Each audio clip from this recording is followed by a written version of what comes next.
Step out of the vehicle now. The command cut through the late afternoon air like a line drawn in concrete, sharp and final.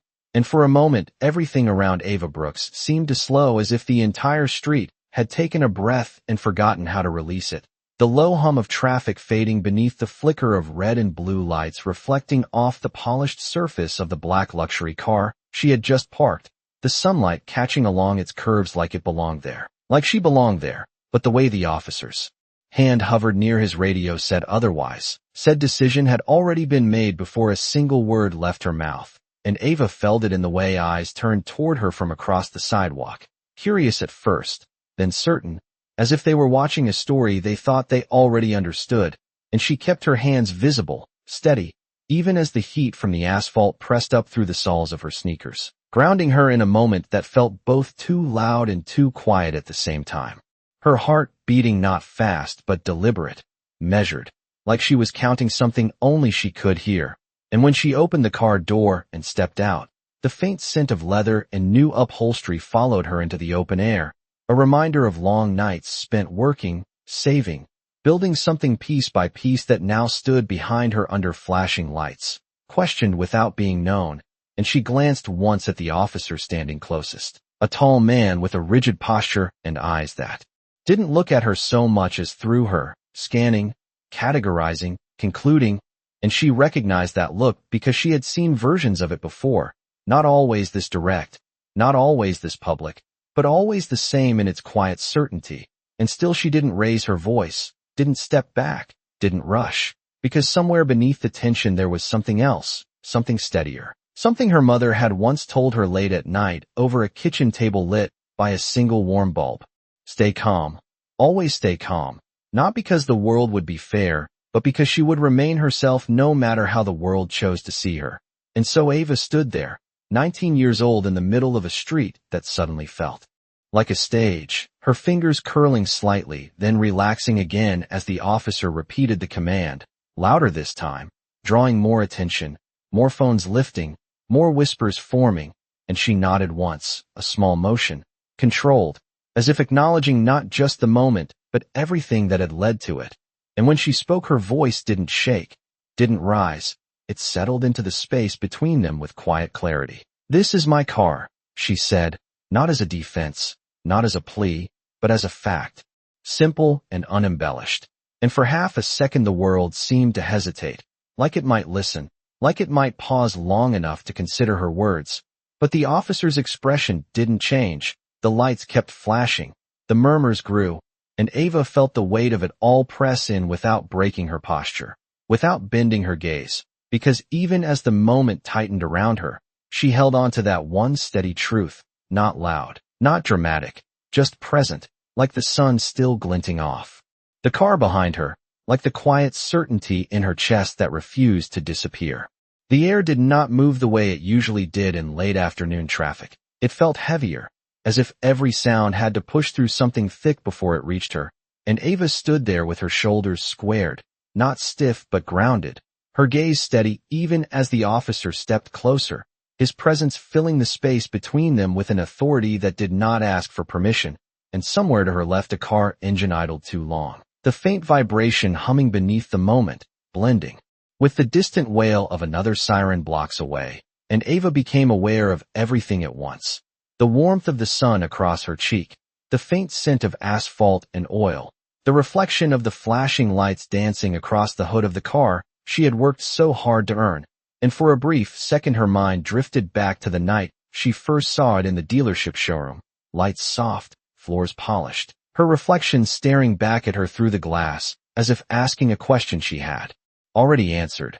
"Are you really doing this?" And she had been tired that night, exhausted in the way only someone balancing classes and late shifts could understand, but she had still signed her name with a steady hand, not because it was easy, but because she had decided long ago that her life would not be defined by what others thought she could not have. And now standing here, she felt that same steadiness rise again, quiet but unshakable, as the officer's voice broke through her thoughts, asking questions that did not feel like questions at all. "Where did you get this vehicle? Who does it belong to?" Each word landing with a tone that carried assumption more than curiosity, and Ava answered calmly, Not rushing, not defensive, just clear, her words measured like steps on a familiar path. It is registered under my name. The documents are inside the glove compartment. You can check. And she gestured slightly toward the car, careful, deliberate, her movements small enough to show respect but firm enough to show certainty. And for a moment there was a pause, a narrow opening where things could have shifted, where the situation might have turned toward understanding instead of escalation. But the officer's expression remained unchanged, his jaw set in a way that suggested he had already reached a conclusion long before he arrived. And Ava felt that realization settle in her chest. Not sharp, not overwhelming, just present, like a weight she had learned to carry without letting it pull her down. And around them the world continued to gather, footsteps slowing, voices lowering, phones lifting just high enough to capture without being obvious. And Ava could feel their attention without looking, could sense the narrative forming in real time, pieces assembling in the minds of strangers who did not know her name, her story, or the countless hours behind that car. And still she remained still, her breathing even, her hands open at her sides, because she understood something deeper than the moment itself, that this was not just about a car or a misunderstanding. It was about being seen or not seen, about being heard or spoken over. And as the officer spoke again, his tone firmer now, instructing her to step further away from the vehicle, Ava complied without hesitation. One step back onto the sun-warmed pavement, the heat rising through her shoes, anchoring her once more, and she lifted her chin just slightly, not in defiance, but in quiet self-respect, holding on to the truth she had already spoken, letting it exist in the space even if no one had chosen to listen yet. The silence did not break, it stretched, thin and fragile, as if the entire moment depended on who would move first, and Officer Daniel Hayes shifted his weight slightly, the faint creak of his utility belt cutting through the stillness as his eyes moved from Ava to the car and back again, not searching but confirming something he had already decided, and there was a certain confidence in that gaze, the kind that came from years of believing instinct was enough, that experience could replace verification, and Ava saw it clearly now, not as hostility but as certainty without question, and that made it heavier, harder to move through, because it left no room for her words to land. And behind Hayes another officer stood near the patrol vehicle, one hand resting lightly on the door, observing, quieter, less rigid, his eyes flickering between Ava and the luxury car, as if he was still assembling the situation piece by piece instead of forcing it into place. And the contrast between them was subtle but present, like two different rhythms trying to occupy the same space. And Ava noticed it without turning her head, without shifting her stance, because by now her focus had narrowed to something internal, something steady, her breath moving in slow, even cycles, her shoulders relaxed despite the tension gathering around her, and she thought briefly of the spreadsheets on her laptop, the late nights where numbers lined up in clean columns, predictable, logical, nothing like this. Moment where perception outweighed fact, and yet she held on to that same clarity, that same discipline, because it had carried her this far, and it would carry her through this. And Hayes spoke again, his tone sharper now, asking for identification, his words clipped, efficient, and Ava nodded once before reaching slowly toward her bag, every movement deliberate, careful not to be misread, and she retrieved her wallet, the edges worn from daily use, and handed over her identification without hesitation, her fingers releasing it calmly as if passing along something that would resolve everything. And for a brief second as Hayes looked down at the card, there was another opening, another chance for the moment to shift, but instead his expression tightened almost imperceptibly, his gaze lifting again with the same guarded certainty, and Ava felt it then. The quiet closing of that door, not loud, not dramatic, just a subtle confirmation that this was not about evidence yet.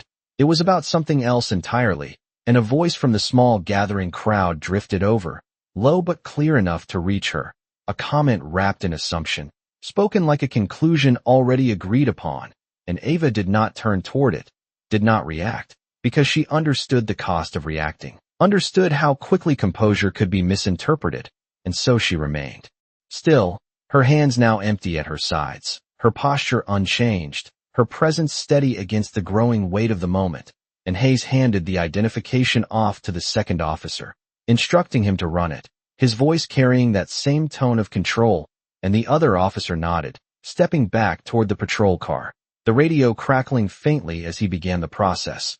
And for the first time since it began, there was a small shift in the air, not relief, not yet, but movement, like something unseen had finally been set in motion, and Ava felt it without letting it change her expression, because she knew better than to expect anything too soon, knew that truth did not always arrive quickly, but when it did not need to raise its voice. It only needed to be present.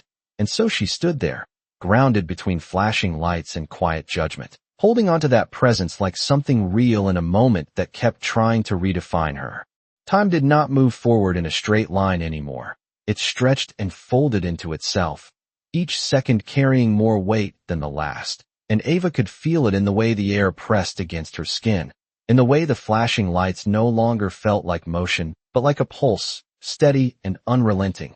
And somewhere behind her the door of the patrol car opened with a soft mechanical click as the second officer leaned inside, his voice low as he spoke into the radio, the words indistinct but purposeful, and Ava did not turn to look. She did not need to, because the shift was already there, subtle but undeniable, like a current beneath still water, and Officer Hayes remained in front of her, his posture unchanged, arms relaxed but his presence firm, as if holding the scene in place by sheer will. And yet, there was something different now, something almost imperceptible in the way his eyes flicked once toward the patrol car before returning to her, a brief fracture in the certainty he had carried from the beginning, and Ava noticed it without reacting, without letting it show, because she had learned long ago that moments like this were fragile, that truth did not arrive loudly but quietly, and if you moved too quickly you could miss it entirely. And so she stayed exactly where she was, her feet planted on the warm pavement, her breathing even, her gaze steady but not confrontational, simply present, and in that stillness her mind drifted again, not away from the moment, but deeper into it, into the memory of long evenings spent balancing numbers on her screen, tracking every dollar, every hour, every small step forward that no one else saw. And she remembered the first time she calculated that she could actually afford the down payment, the way her hands had hovered over the keyboard for a second before she pressed enter, as if committing not just to a purchase but to a belief that she was allowed to have something more. And now that belief stood behind her in the form of polished metal and quiet pride, questioned by a system that had not taken the time to understand it. And the radio crackled again, sharper this time, pulling the moment tighter, and the second officer stepped out from the patrol car, his expression no longer neutral but focused, his brow slightly furrowed. As he looked toward Hayes, and there was a pause, a small but significant gap where the world seemed to wait, the crowd quieter now, the murmurs fading into something closer to anticipation, and Ava felt it too, not as relief but as awareness, the kind that settles in your chest when something is about to shift. And the second officer spoke, his voice lower than before, directed at Hayes but audible enough to change the air between them. And though the exact words were carried away by distance and noise, the tone was unmistakable. It was not confirmation of suspicion. It was something else, something that did not fit the narrative that had been building.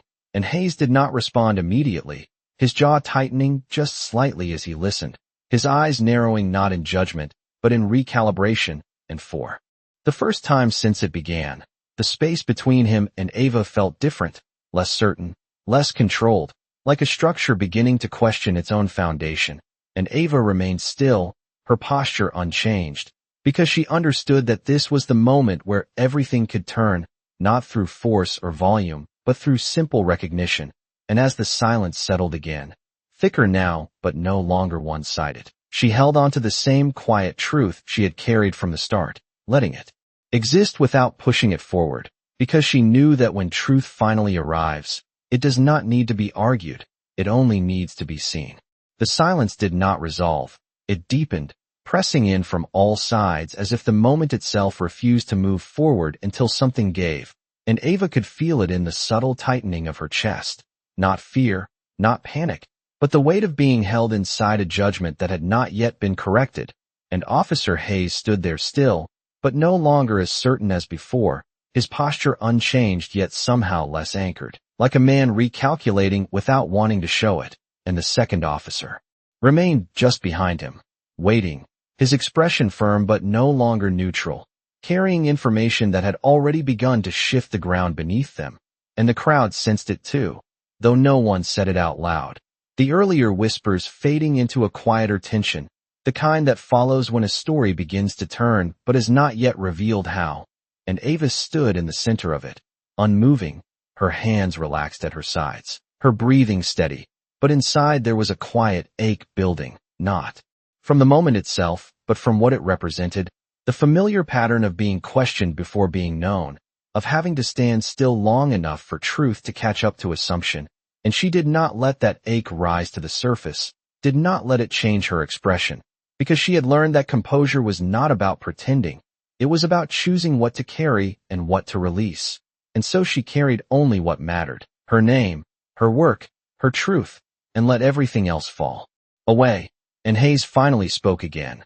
But this time his voice did not carry the same sharp edge. It was quieter, more controlled, as if he was trying to regain structure in a moment that had started to slip, asking once more about the vehicle, about ownership, about how long she had had it. The questions repeating but now lacking the earlier certainty, and Ava answered just as she had before, clear, measured, her voice steady without force, because she did not need to convince, she only needed to remain consistent, and the repetition itself became something else, not pressure but proof, each answer reinforcing the same truth that had been there from the beginning.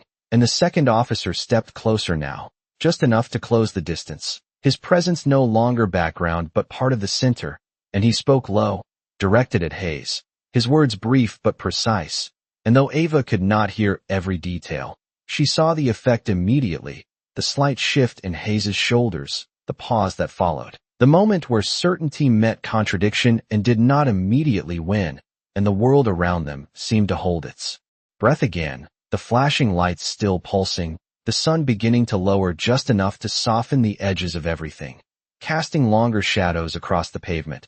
And Ava felt the moment stretching towards something inevitable, not dramatic, not explosive, but undeniable, and still she did not move, did not fill the silence, because she understood now that this was not her moment to push, it was their moment to see. And as Hayes finally turned his gaze back to her, there was something new. There, not fully formed, not yet acknowledgement, but the beginning of it, the first fracture in a conclusion that had been made too quickly. And Ava met that gaze without challenge, without retreat, simply present, because she knew that dignity did not need volume. It only needed to remain, even when everything around it tried to rewrite it. And so she stood there, grounded in a truth that had not changed from the start, waiting not for permission, but for recognition.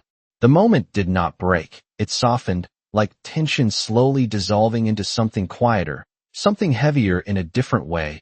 And Ava felt it first not in what was said, but in what was no longer being said. The sharp edge in the officer's voice gone, replaced by a silence that carried thought instead of judgment, and the flashing lights still moved across the surface of the car, but no longer felt urgent, just rhythmic, like a reminder of everything that had already happened. And Ava stood there with the same posture, the same calm presence, but inside something shifted, not relief, not yet, but space. The kind that opens when pressure begins to lift, even if the outcome has not fully arrived. And the air felt different against her skin, cooler somehow, as the sun dipped lower and shadows stretched across the pavement, and she became aware again of the small details. Around her, the distant sound of a car door closing down the block, the faint rustle of wind moving through a nearby tree, the subtle hum of the city continuing as if nothing had happened, and yet everything had. And she closed her eyes for just a fraction of a second, not to escape, but to center, to return to that steady place inside her where noise could not reach. And when she opened them again, her gaze was clear, grounded, unchanged. And Officer Hayes stood a few feet away, no longer occupying the space with the same force, his stance slightly shifted, his shoulders less rigid, as if something inside him had stepped back to make room for something else, something he had not expected to confront. And he did not speak immediately, which in itself said more than any command he had given before, and Ava watched that silence with quiet awareness, understanding that this was the part no one saw. The internal recalibration, The moment where a person stands between what they believed and what they are beginning to understand. And it was not loud. It was not dramatic. It was slow, almost imperceptible, but it was real, and the second officer remained nearby, still, observant, his presence no longer passive but steady, like a witness to the shift that had already begun, and the crowd had grown quieter too, the earlier energy replaced by something more uncertain, as if the narrative they had assumed was now slipping through their fingers, and Ava felt that collective hesitation without turning toward it, because her focus remained forward, present, anchored in the truth she had carried from the start, and she realized in that moment that she did not need anything from them, not validation, not apology, not even acknowledgement yet, because what she had was already enough, her identity, her effort, her ownership, things that existed whether or not they were recognized in that moment, and that realization settled over her like a quiet warmth, steady and unshaken, and Hayes finally inhaled, a small, controlled breath, the kind someone takes before speaking carefully, before choosing words instead of reacting, and Ava did not move, did not fill the silence. She let it exist, because she understood now that silence was not emptiness. It was space, and in that space something important was happening, something that could not be forced, only allowed. And so she stood there, still and composed, as the light shifted, as the air changed, as the moment itself began to turn inward, preparing for something that no longer needed to be argued, only revealed. The radio cracked again, but this time it did not fade into the background. It cut through the moment with a clarity that shifted everything, the static sharp, the voice on the other end steady and unmistakable as it delivered the words that no longer allowed room for assumption. And even before the sentence fully landed, Ava saw it in Officer Hayes, the exact second where certainty gave way to recognition, not gradual, not hidden, but visible in the way his posture stilled completely, like something inside him had paused mid-step and could not continue forward the same way again. And the second officer stood just behind him, eyes fixed, confirming without needing to repeat it, the information already present between them, undeniable now, and the air changed in an instant, not louder, not chaotic, but heavier with truth, the kind that does not argue, the kind that simply exists and forces everything around it to adjust. And Ava did not move. She did not speak. She only watched, her gaze steady, her breathing even, because she understood that this was the moment where the story they had built collapsed quietly under its own weight. And Hayes finally looked at her, really looked this time, not through her, not past her, but at her, and there was something different in his eyes now, something stripped of assumption, something closer to awareness, and he exhaled slowly, the sound barely audible, but enough to mark the shift. And when he spoke, his voice no longer carried authority as control. It carried something else, something measured, careful, as if each word had to pass through a different filter than before, acknowledging the information, stating it plainly. The vehicle registered under Ava Brooks, and the words settled into the space with a quiet finality that did not need emphasis. And around them the crowd reacted in small, almost hesitant ways, a murmur that rose and fell quickly, phones lowering slightly, eyes shifting as the narrative changed in real time, and Ava felt none of it pull her. She remained where she was, grounded, present, because the truth had not changed for her. It had only arrived for them, and Hayes stood there for a moment longer, as if recalibrating everything that had led up to this point. And then he stepped back, just one step, but it was enough to create space where there had been none, enough to signal that the structure of the moment had shifted entirely, and Ava noticed it, not as victory, not as satisfaction, but as alignment. The world finally matching what she had known from the beginning, and the second officer spoke again. Quieter now, confirming details, the registration, the ownership, each piece reinforcing what had already been established, and Hayes listened without interruption, his earlier certainty replaced by something quieter, something more human, and Ava met his gaze once more, not with accusation, not with triumph, but with a calm that held its own weight, and in that silence between them, the truth stood fully formed, no longer questioned, no longer delayed, just present, and for the first time. Since the moment began, nothing needed to be proven anymore. No one spoke at first, not because there was nothing to say, but because the weight of what had just shifted needed a moment to settle. and Ava could feel it in the way the air seemed to expand again, like the space around her had been returned after being held too tightly. And Officer Hayes stood a few feet away, no longer occupying the moment with authority, but standing within it, his shoulders slightly lowered, his gaze no longer fixed in judgment, but moving, processing, and for the first time since it began, there was hesitation in him, not uncertainty about the facts, but about what came next, and Ava watched that hesitation with quiet clarity, understanding that this was not the dramatic reversal people expected.